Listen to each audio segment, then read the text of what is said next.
Salut la compagnie, c'est Jules Melon et aujourd'hui dans un Ciné Critique, je poursuis ma rétrospective de la saga Pirates des Caraïbes, toujours en vue de ce live prévu samedi 20 mars sur la chaîne de Nico Ciné, et j'embraye avec le second volet sorti en 2006, Le secret du coffre maudit, ou en version originale Dead Man's Chest, et oui, double sens en anglais qu'on ne peut pas retranscrire en français. Au casting de retour dans les trois rôles principaux, évidemment Johnny Depp, Keira Knightley et Orlando Bloom. On retrouve également Jack Davenport et Jonathan Pryce, ainsi que de nouveaux protagonistes, interprétés par Bill Nighy dans le rôle de Davy Jones, le nouveau méchant du film. Il y a aussi Naomi Harris qui joue une sorcière, Tom Hollander qui joue le Lord Beckett, qui est aussi un antagoniste, mais quand même moins charismatique que le principal, et il y a aussi Stellan Skarsgård dans un rôle très important que je vais bientôt révéler dans le synopsis, mais je laisse planer un certain suspense, si vous n'avez pas vu ce second volet encore. D'ailleurs, bon, si vous êtes sur cette vidéo, je pense que vous l'avez vu quand même, ce second volet, que vous avez peut-être même vu la saga, j'allais dire la trilogie, on en parlera des deux autres plus tard, mais j'espère surtout que vous avez vu le premier volet, parce que là, forcément, je vais spoiler celui-ci dans l'histoire que je vais vous conter, c'est-à-dire au début du second film, nous avons William Turner et Elizabeth Swann qui sont sur le point de se marier, dans la droite suite et lignée du happy end donc du premier film, sauf que non, malheureusement, arrive donc ce Lord Beckett qui, sous ordre du gouvernement et tout, vient les arrêter parce que, forcément, rappelez-vous, ils ont porté secours à Jack Sparrow, et ça ne passe pas du tout. Et là, même le gouverneur, père d'Elizabeth, n'y peut rien, les deux sont incarcérés, ou presque. Elizabeth va l'être, avant d'être ensuite libérée, parce qu'il faut bien qu'elle soit dans l'aventure, mais Will Turner va lui passer un marché, retrouver Jack Sparrow pour ramener la boussole, enfin le compas, si vous préférez, qui mène là où on veut aller, vous savez, celui qui n'indique pas le nord, parce qu'apparemment le Lord Beckett, il le veut, ce compas, cette boussole. Pourquoi allez savoir. Et puis, forcément, on va retrouver Jack Sparrow, qui lui, de son côté, va commencer à être plus ou moins maudit. Alors, pas la malédiction du Black Pearl, ou presque, du premier volet, mais ici, parce que Davy Jones, qui revient du fond des mers, lui, le roi de l'océan, on va essayer de faire simple, qui vient lui rendre des comptes, parce qu'il a utilisé ce bateau depuis 13 ans, et normalement, il doit servir plus de 100 ans, sur le Hollandais volant, le bateau mystique fantôme de Davy Jones. Et donc forcément, il est marqué et tout, et oui, Jack Sparrow, il est dans le beau drap. Et forcément, Will Turner ne va pas vouloir l'aider, il veut récupérer la boussole pour sauver sa promise et se sauver lui-même, etc. Et puis ils vont tous se retrouver, les trois et d'autres, à l'aventure, y compris donc l'ancien Commodore James Norrington, qui n'est plus Commodore, mais qui est devenu pirate. Pourquoi pas. Alors, voilà, puis etc. etc. Bon, déjà à la base, je tiens à vous le dire, c'était le film que j'aimais le moins de la première trilogie, sans le détester d'ailleurs, j'aimais bien, même plutôt pas mal. Et là, en revisionnage, bon, j'aime toujours, mais disons qu'on voit de plus en plus ses défauts en grandissant, en vieillissant, comme vous voulez, et en revisionnant ce genre de film.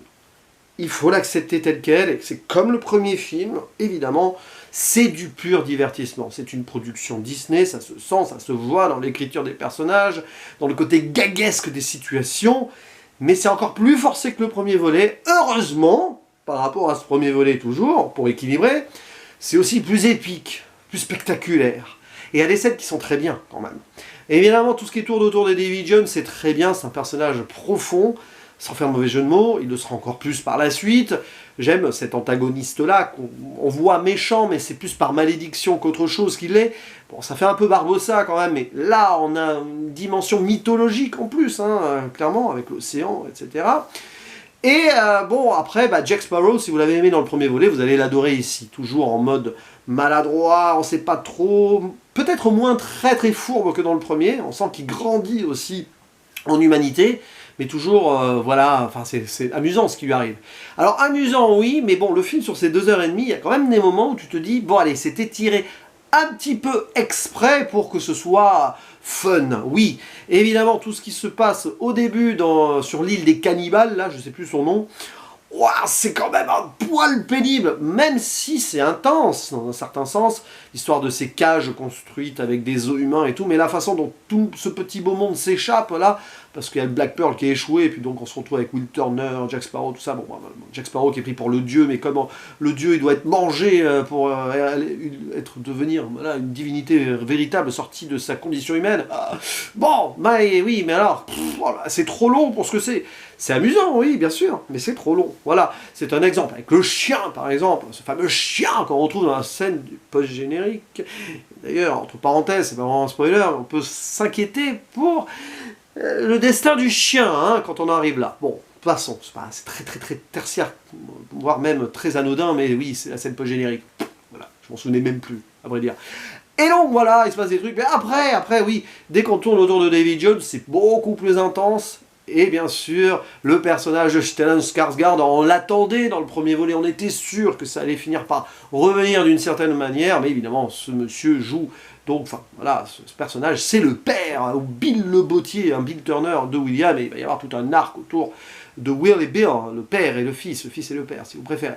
Et c'est très intense. D'ailleurs, ça permet au personnage de Will Turner de gagner en profondeur et en background. Donc finalement, c'est ce protagoniste-là qui gagne le plus de ce film. Et Elizabeth Swann aussi. Finalement, les deux étaient presque, pas anecdotiques, attention, mais voilà, il y a des moments, sur le premier volet, on était là et tout. Là, oui, c'est bien approfondi. Elizabeth Swann devient plus émancipée, plus libre dans sa tête et dans ses actes. Elle va faire quelque chose vers la fin du film qui est assez discutable quand même, mais bon, elle le fait. Elle a un choix à faire, elle le fait, n'hésite pas, donc ça c'est bien. Et puis bon, Jack Sparrow reste égal à lui-même, etc., etc. Alors, puisqu'on en est à Davy Jones, bon, je ne vais pas parler de l'intrigue autour du coffre, une clé à chercher, bon, ok, voilà.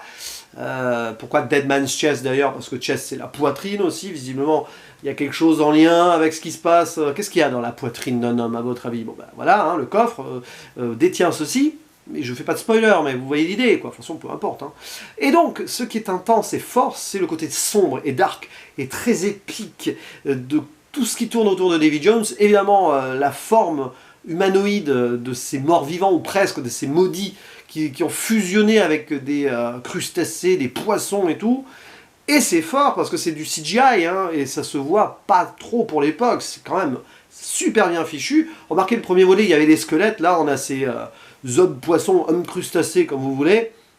Et ouais, et puis le design de Davy Jones avec ses tentacules qui bougent, moi ça m'a fait flipper la première fois que j'avais vu ça quand même. Pourtant j'étais, voilà, plus de la vingtaine, hein, mais j'aime pas tout ce qui est gluant, machin, genre serpent, tentacule et tout, j'aime pas ça. Et puis alors, il y a le Kraken, le Kraken, ce monstre mythologique, cette pieuvre géante en mode 20 milieux sous les mers. Bah, il n'y a pas trop les moyens à l'époque, alors ça a un peu mal vieilli, puis c'est assez peu utilisé, et puis la fin où il apparaît un peu plus, on voit que c'est c'est un fond vert un peu mal calqué, bon, mais bon, 2006, voilà, on va pardonner.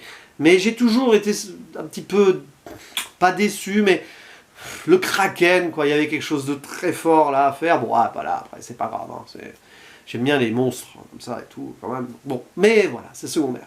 Puis tout ce qui est gaguesque, oui, alors trop, mais il y a des belles scènes, disais-je, par exemple, ce qui se passe sur l'île des Quatre Vents, je crois, hein, c'est ça son nom, avec ce combat à trois sur la roue, super bien filmé, bien enchaîné jusqu'à l'échappatoire en bateau, c'est très bien agencé, ça c'est super cool.